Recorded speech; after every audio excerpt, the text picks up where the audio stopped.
So I was mainly referring to the monastic traditions that are lost, but there are other things too. I was going to mention the Irish sailing monks. Well, how can you talk about Irish sailing monks when you don't talk about Celtic Christianity, which is lost? This is the form of Christianity that began in the 5th century, which is the 400s, and then began its downfall. In the 11th century, it broke with the other five patriarchates and any of the Eastern Christians in after 1066, not at 1054. It was actually a different date. And then in the 13th century, which is the 1200s, I think 1239, the primate of all Ireland was no longer the bishop in, I don't believe it was Dublin. I think it was in Cork or Belfast where they had where he was seated. But it was now the Pope of Rome. But we could see before that the most crucial downfall to Celtic Christianity was when the Anglo-Saxons, when the Picts had become Scottish-ized. They were not Scots originally. They became Scots. The Scots actually came from Northern Ireland, and you could say today none of these people are actually Scots. The Scots are actually the Catholics that live in Northern Ireland, which would shock the Northern Irish Catholic and the Northern or the Protestants living in the occupied counties of Ireland. Sorry for any static that's on here, by the way. I can't hear it right now, but you might. But the downfall happened in the 8th century, 7th, 8th, 9th century, when the Celts, who had retained writing, mathematics, philosophy, history, writing, everything, architecture, when they had began to Christianize the Celts, or not the Celts, the Picts, who saw it appealing, to have roads, to have taxes, to have a common law, that the rulers, these very tribal chieftains, their one obligation they had to fulfill is they had to outlaw slavery. That was the one thing that Celtic Christianity said: you must outlaw slavery, which had always believed that.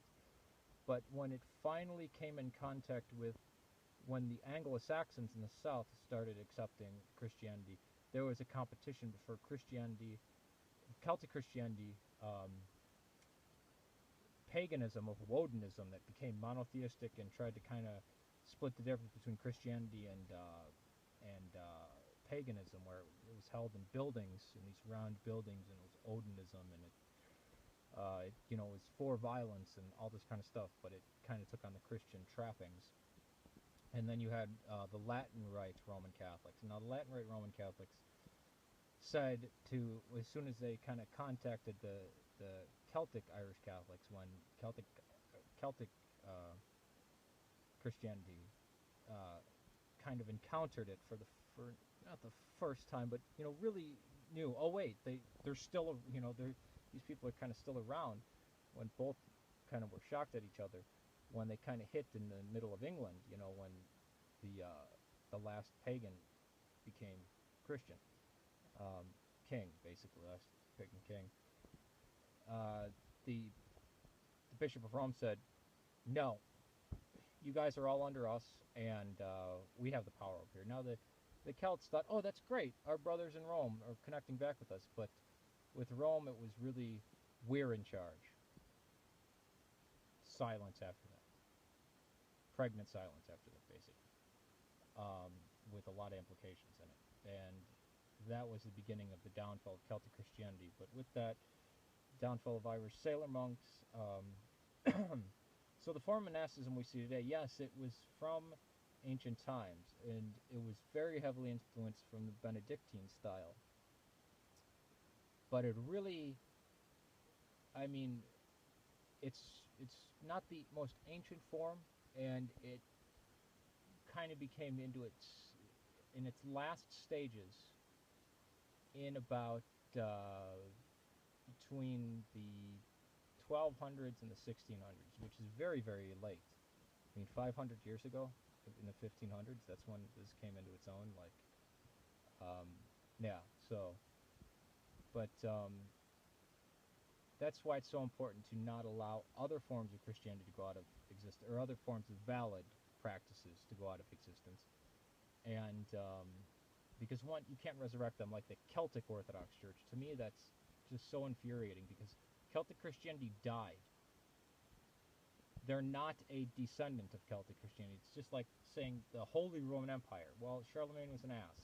The empire, the Holy Roman Emperor, or the Roman Empire already existed, and it existed in Greece and Anatolia, and it was the Holy Roman Empire. But of course, Charlemagne. Oh no, we're the Holy Roman Empire.